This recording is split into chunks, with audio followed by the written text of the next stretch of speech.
Hi friends, hope आप सब मज़े में हो और आपने आगे की सभी टिप्स देखी और उसका इम्प्लीमेंटेशन भी स्टार्ट किया होगा। आज हम अपनी फिफ्थ टिप के और बढ़ रहे हैं, जहाँ पे हम बात करेंगे रिचुअल्स की। अब ज़्यादातर लोगों में एक चीज़ मानी जाती है, रिचुअल्स यानी अपने रिलीजियस के रिलेटेड एक्टिविटी, जैसे प्रेयर करना, नमाज करना या चर्च में जाना, ये सबको हम रिचुअल्स मानते हैं। लेकिन अगर आप लीडर्स और सक्सेसफुल पर्सन के पर्पज से देखने जाए तो rituals are like routine activities, daily activities और टू डू लिस्ट, कि जिसको आप कुछ भी करके छोड़ना नहीं चाहते और वो एक्टिविटी आप करोगे ही और वो एक्टिविटी से आपको पॉजिटिविटी मिल रही है। जैसे अपने अगर रिलीजन में देखें, अपने धर्म में देखें, सभी धर्म, हिंदू, मुस्लिम, सिख, ईसाई, सभी में हम लोग रिचुअल्स को इस तरीके से रखे हैं जैसे पूजा करके दिन को स्टार्ट करना चाहिए। बिकॉज उसके पीछे भी एक साइंटिफिक रीज़न है कि आप अगर पूजा या पाठ करके स्टार्ट करते हो तो आप नेचर से जुड़ते हो और नेचर के साथ जुड़ने से आपके अंदर पॉजिटिविटी आती है।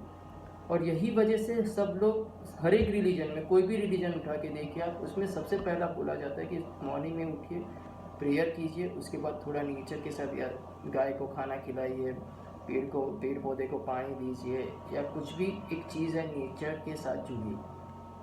तो यही चीज़ आप हमको भी अपनी लाइफ में करनी है। अपनी लाइफ में रिचुअल्स लाइक पूजा पाठ तो हो ही सकते हैं, बट साथ में दूसरे भी टू डू लिस्ट बनाइए। जैसे कि अगर आपको बुक रीडिंग का शौक है तो you can keep it as a ritual. Writing का शौक है, वॉक का शौक है, जैसे लिस्ट ऑफ थिंग्स आप बनाइए कि जिसको करने से आपको एक पॉजिटिविटी मिलती है या कुछ नया सीखने को मिलता है और जिससे आप अपनी लाइफ में बैलेंस क्रिएट कर सकते हैं और उस एक्टिविटी को करने से आपको एक पॉजिटिव वेव्स आते हैं। तो वो चीज़ों को आप लिस्ट डाउन कीजिए और बाद में एक बार लिस्ट डाउन किया तो उसके हिसाब से पूरा दिन प्लान आउट कीजिए। कि जैसे किसी बंदे को मॉर्निंग वॉक का शौक है तो सुबह 6 बजे मैं उठूँगा और 7 बजे I will go for morning walk, 7 to 8 I will do morning walk. अब किसी को रीडिंग का शौक है सोने से पहले, सो इफ़ ही और she is sleeping at 11 PM, so he should keep a schedule like हर रोज़ रात 10 से 11 I will read a book और I will write a book. जो भी हैबिट है उसके हिसाब से टाइम स्लॉट आप डिफाइन करिए और ये एक्टिविटी को आप अपनी हैबिट बनाने का ट्राई कीजिए।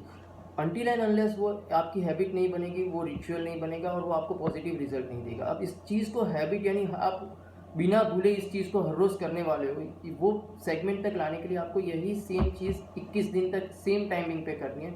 तो क्या होगा, धीरे धीरे आप एक हैबिचुअल हो जाओगे। अगर आपने डिसाइड किया है कि 9 से 10 के बीच में मुझे वॉक पे जाना ही या जाना ही, तो आप एक हैबिचुअल हो गए हो।